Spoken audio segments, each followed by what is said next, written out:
Tonight, my talk title is Solitude and Silence.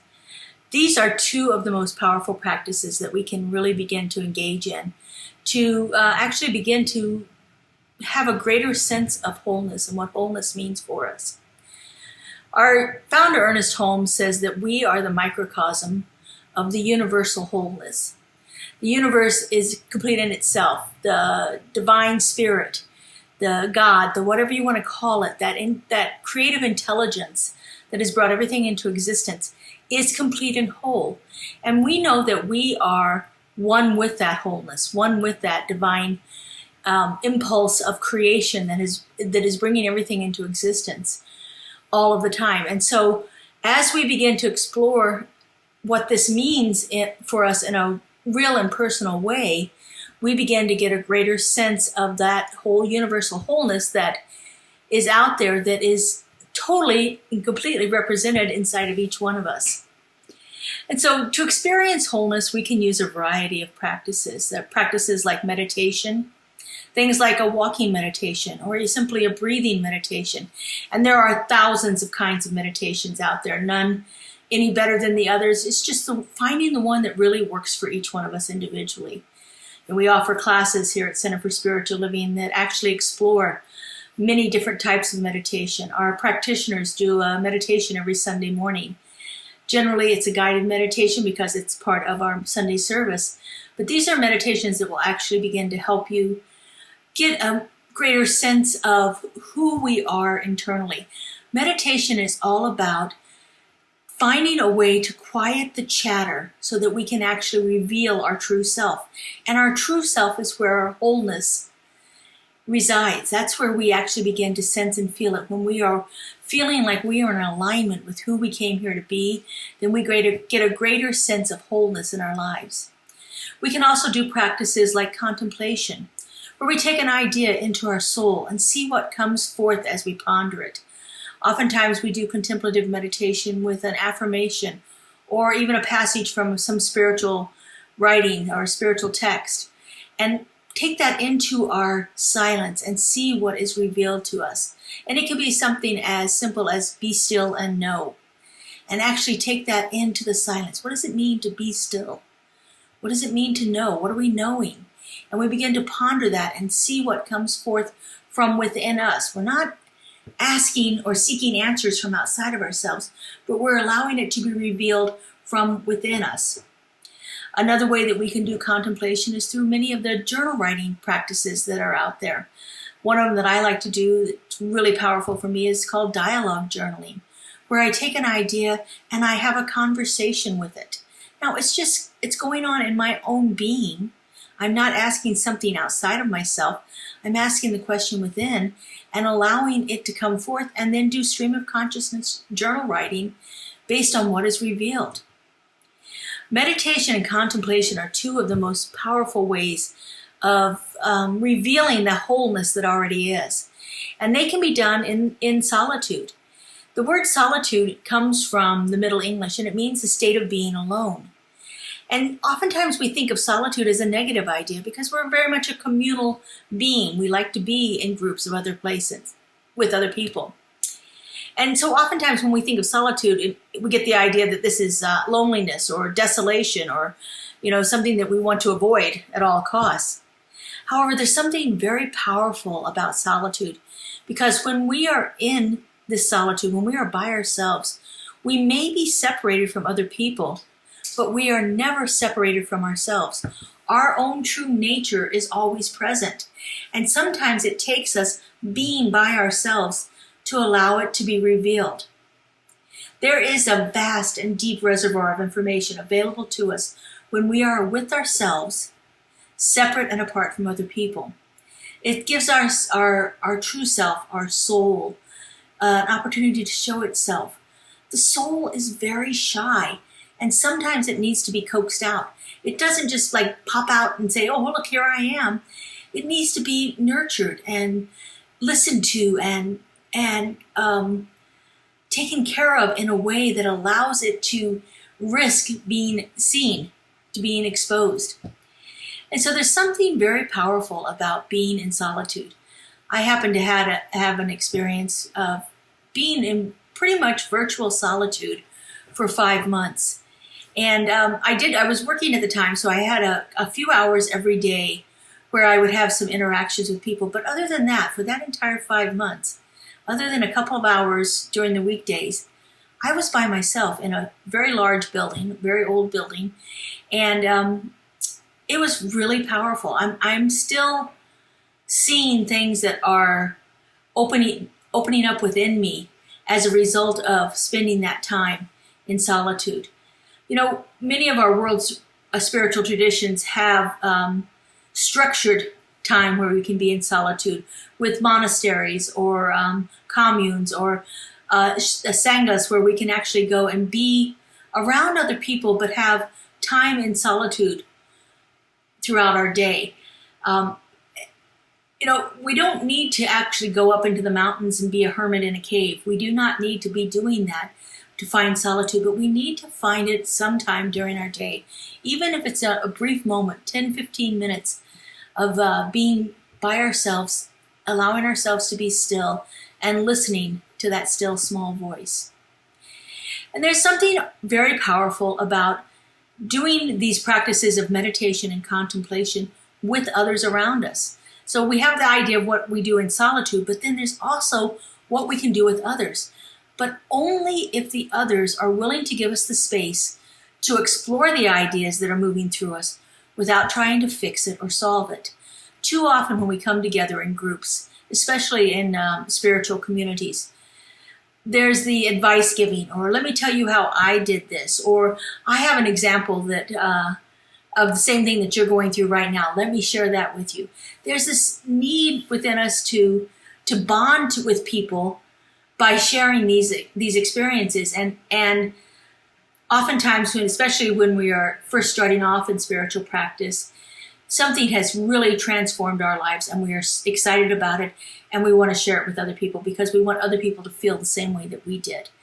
But when we can be in a group with a group of people who won't do that, who will give us the space to explore it on our own and to see what comes forth from within our soul, to witness us as we are moving through this instead of trying to fix us, that is super powerful. When we come together for our visioning in our Center for Spiritual Living here, we come together in a process called visioning, and that has come to be one of the most powerful experiences. Usually we have somewhere between 5 and 10 people in a visioning session, and we are asking guided questions and listening deeply for the answers. Nobody's trying to fix anyone. No one's trying to come up with the answer before somebody else does. No one's going to try to share, from their other experiences, because that's not the way visioning is designed to be.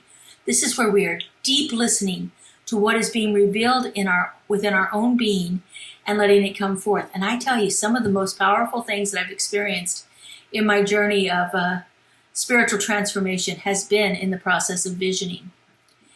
It is very, very transformative to be with others in silence, to be with others when we can actually just simply be there together and not speak. So to take a silent retreat where there's other people around you is powerful beyond belief. It often feels to me like the collective consciousness that is present in a group of people sitting in the silence is somehow amplified, it's magnified. It becomes more of what it could possibly be, because we are all there tuning in to spirit at the same time. This is what we get from that passage in the Bible, where 2 or more are gathered, there I am in the midst of thee. When people come together, like-mindedness with high consciousness, there is a energy that is generated that is multiplied through each one of the individual consciousnesses and becomes more than it could ever possibly be with just one person involved in it. As we come together with that same focused goal of listening to our souls, listening to that small voice within us, listening to what is wanting to be revealed through us, then everything becomes so much clearer. And when we hear the things that come through, they seem to be so much more true than what one person coming through with. It's just, you hear one person come up with an idea, and then you hear another person come up with an idea that may not be exactly the same, but it is the same feeling or the same sensation of it. And then another person comes up with an idea that has the same feeling. Then you're really onto something. Because this one thing could be coming up through me, through my ego mind. Not necessarily through my soul. It may be through my soul. I wouldn't necessarily know except for the feeling of it. But when it comes up from my soul and another person's soul and another person's soul, and it begins to take on a power of itself, it is really quite an experience to see that. So our souls need a safe, supportive environment where they can feel secure enough to show themselves. And when we come together in a community of like-minded people for that purpose of revealing our souls, listening deeply and revealing what is coming forth inside of us, it's so powerful. But these spaces that are designed to welcome our soul and support our inner journey, they're rare. They've been around for thousands of years, but the opportunities to implement them only happen deep within some of the greatest wisdom traditions of the world. As I said, we can find sacred sanghas where people come together to support each other. There are communes and there are monasteries and so forth where people are actually coming together so they can feel this.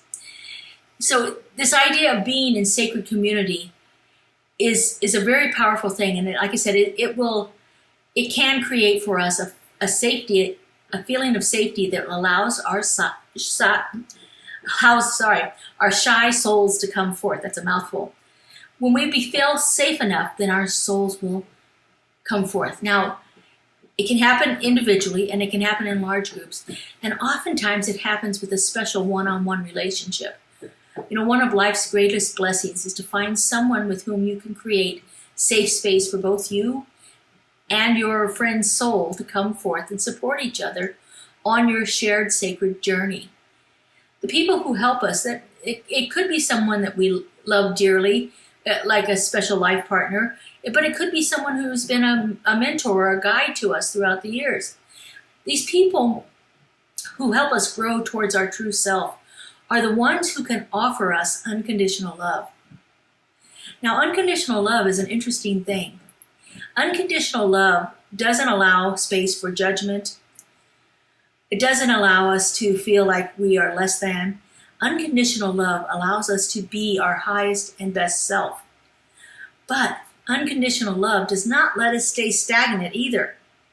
It creates a force that makes us want to grow from the inside, that makes us feel safe enough to take the risk and possibly risk the failure that this kind of growth requires.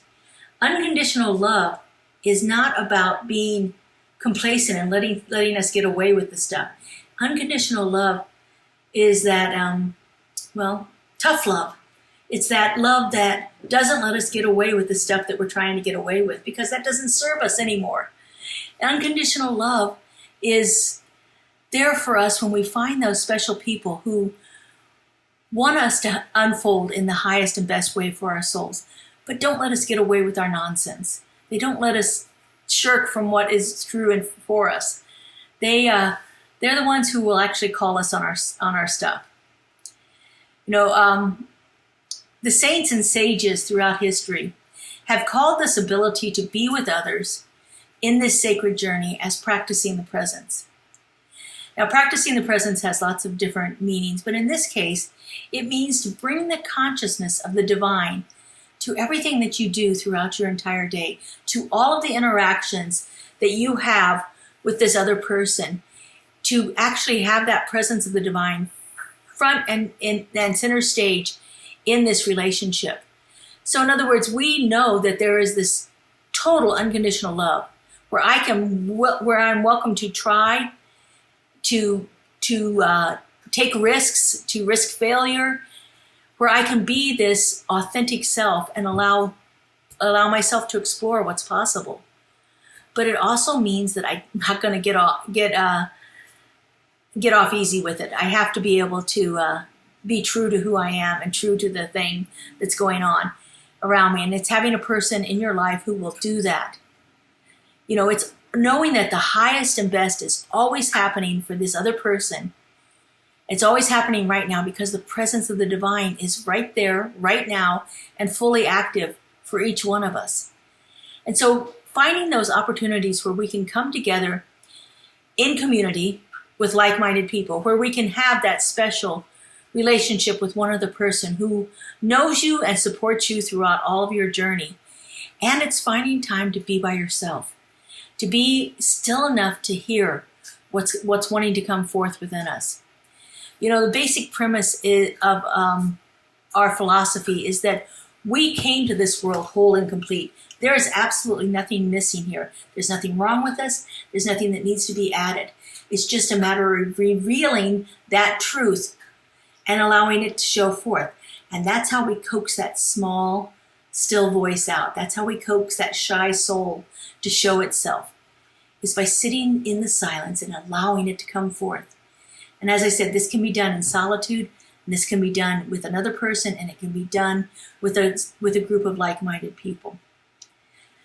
Take an opportunity to find the best way to support yourself in this sacred journey, to reveal the wholeness that is already there within you. The truth of who you are is that you are whole. And it's just a matter of uncovering all of the things that have ever blocked you from feeling this sense of wholeness. We are complete right here and right now. We are perfect. We just have layers of stuff that need to be removed to let us feel that and have it show up through us.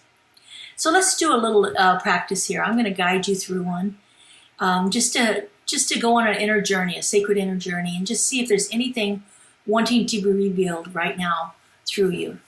So I just invite you to close your eyes. I like to take in a breath, and I feel that breath in my body, centering me, making me aware of my physical presence. I notice the furniture that I'm sitting on, how it supports me, how my back rests up against it, and the back of my legs touching the chair. I feel the desk underneath my arms that I'm leaning on right now. There's the movement of the air around me. I can sense the light in the room and the direction that it's coming from. I notice other special beings that are in the room with me. In my case, it's my puppy. And I just become fully aware of my surroundings, knowing that right now I am perfect and safe, grounded to the floor, supported by the furniture, and uplifted by the presence of the divine.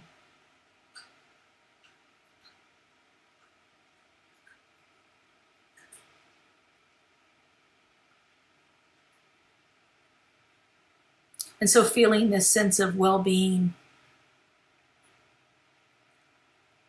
I simply ask myself, what is wanting to be revealed as my true self right now? And then I listen.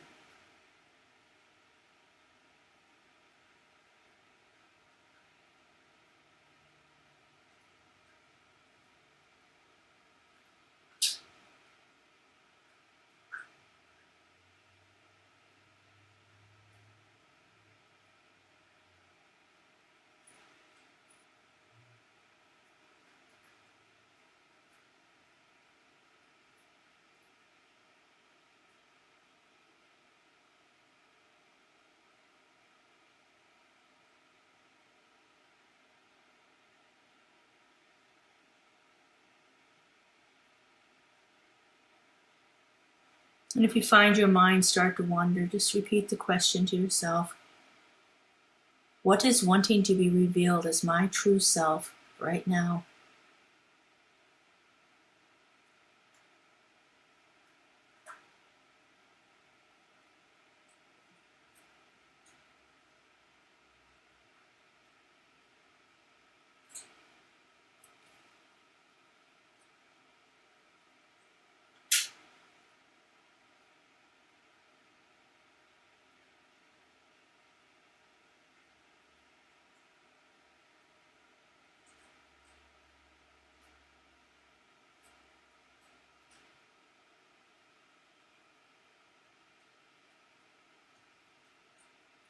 What do I need to release in order for this aspect of my true self to come forth? What needs to be released?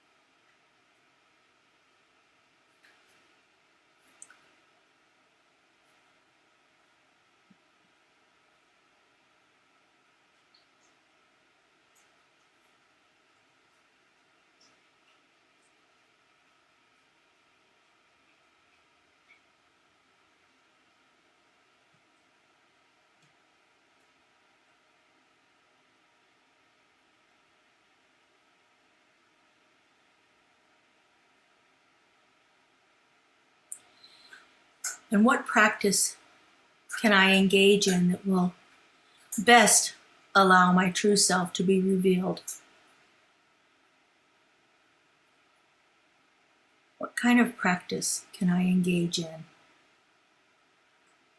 to allow this highest version of my true self to show forth?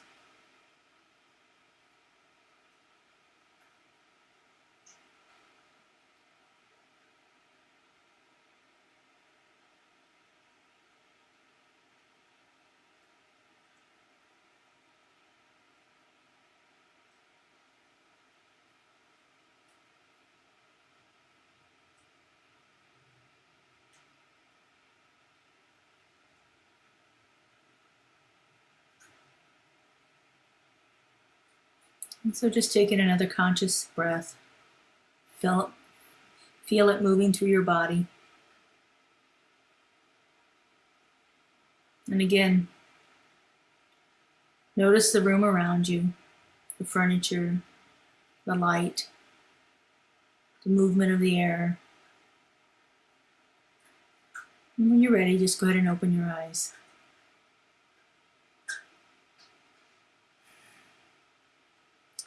It is powerful to take some time and journal after you've gone to a contemplation like this, to actually see what was revealed and to take it into that stream of consciousness journaling and allow whatever else needs to come forth to pour forth from you, because it will.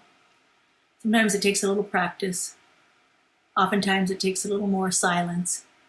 But just allow it to come forth and repeat this kind of practice many times. You can do it easily throughout the day. You can do it, set up a time each week to do it for yourself. But ask those questions, probe, see what's wanting to reveal itself, see what's blocking your way, and see how you can best support yourself. We have wonderful small groups here at Center for Spiritual Living Greater Las Vegas that will allow you to deepen and grow. We are expanding our Sacred Circle ministry as we move into our new building, which should be sometime this fall. And we're here to support you through this. You know, if you're looking for that one person that needs to hear you unconditionally, we have fabulous practitioners that will know the truth for you without any judgment, without trying to fix you. They will know the truth for you and help you see it for yourself. So have a great week, everyone. I hope to see you back here again next Wednesday night for our Wednesday evening service. And check us out on our YouTube channel for our Thursday morning Keeping It Real. We have meditations a couple times a week. We have our spiritual soundscape from our fabulous music ministry. And the recordings from our services are also on our YouTube channel. So check us out. Let us know how you experience it, and any feedback that we'd like to have, we gratefully welcome that. And I hope to see you all again next week. Have a great week, everyone. Bye-bye.